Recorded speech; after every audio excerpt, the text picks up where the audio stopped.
اللهم إنا نسألك خير ما عندك، وأفض علينا من فضلك، وانشر علينا من رحمتك، وأنزل علينا من بركاتك.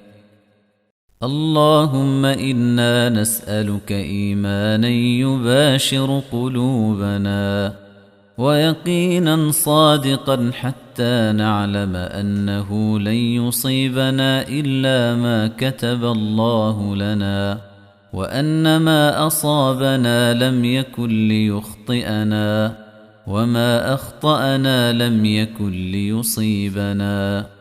اللهم احفظنا بالإسلام قائمين وقاعدين وراقدين، ولا تشمت بنا عدوا ولا حاسدا.